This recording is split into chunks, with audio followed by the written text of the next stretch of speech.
This tutorial is going to explain in more detail how our 11 Plus Consortium and ISEB Common Pretest subscriptions work. As with our 11 Plus product, our Consortium and Pretest products prepare pupils for those senior school entrance exams. We have separate sites for each product, as you can see by the tabs at the top of the page.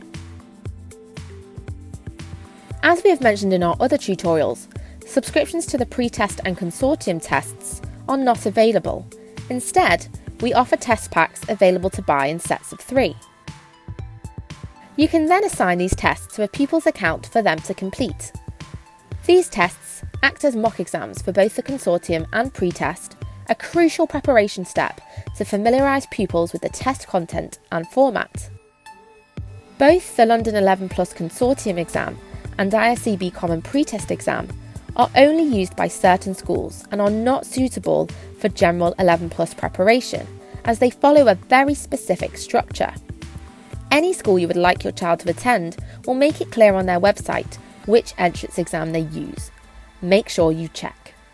We do, however, recommend purchasing a general 11 Plus subscription alongside the specific Consortium and Pretest mock tests.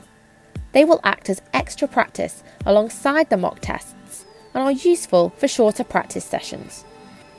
You can use your same account to purchase on any of the BOFA sites. We often get asked how to reset a child's test once they have completed it.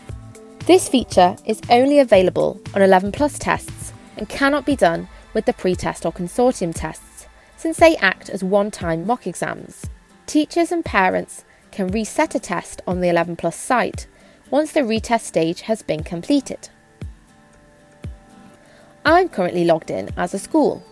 I need to go to the Manage Pupils page, find the pupil who I would like to be able to retake a test, and click the View button. It looks like a magnifying glass.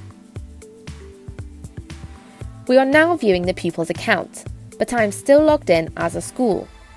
You'll see, if you scroll down the adaptive test page, all the completed tests that pupil has done. For tests where they have done both the initial stage and the retest, there is an option to enable retake. By selecting this option, when your pupil logs in, they will be able to choose to retake the test. If I log in as the pupil, which I can do by going back to the Manage Pupils page, and then using this grey Login As button, this pupil now has the option to retake that test. When they retake the test, they'll be notified that their previous test data will be erased. If they do not want to do this, they can exit here. You can go back to your Manage Pupils page by clicking Switch Back at the top of the screen.